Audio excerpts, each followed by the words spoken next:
หลังจากที่เฮ็ดปวกไก่หน่อยออกเฮ็ดปวกใหญ่ก็ออกคือกันนะพี่น้อง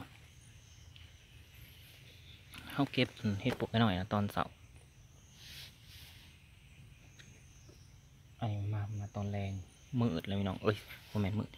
สิค่ำเลยโอ้ยจังสีก็มาออกมือเสาร์นี่น้ำเอาแกงพี่น้องเอ้ยน้ำล้นห่วยอันนี้นะน้ำล้นห่วยเหมือนว่านี่น้ำท่วมเฮ็ดปวกน้ำท่วมมันโมเมนต์เฮ็ดปวกน้ำแกงเลยเฮ็ดปวกน้ำท่วมคักๆเลย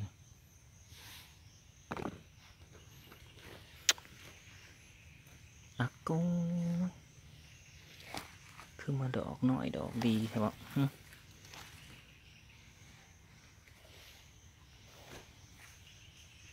เบิ่งดู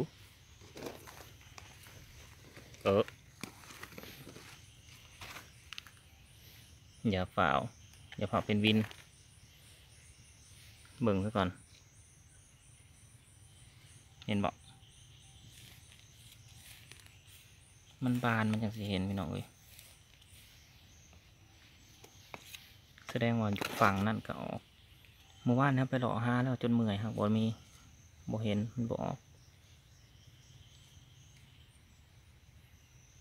เบิ่งดูดอกเห็ดหน่อยครับ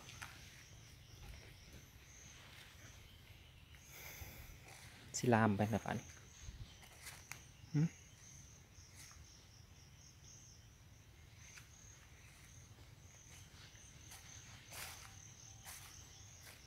หยุดสิมาให้ทานผู้ส้มเบิ่งเก็บเห็ดดำดอกนี่บอกอันนี้เนาะเอ้า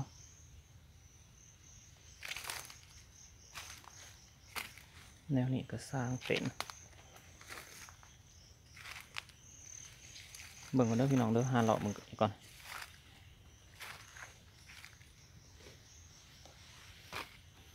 เลาะเบิ่งอีกก่อนแป๊บนึงสังเกตดูการน้ำนะ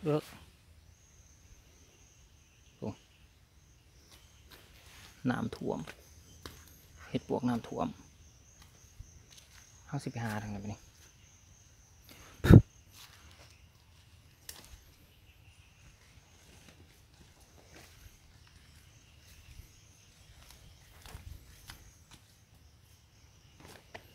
เวรกรรม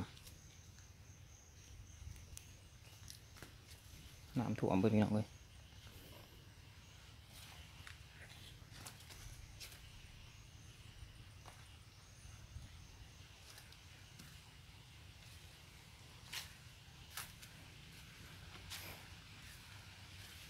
น้ำเสาะไปเบิด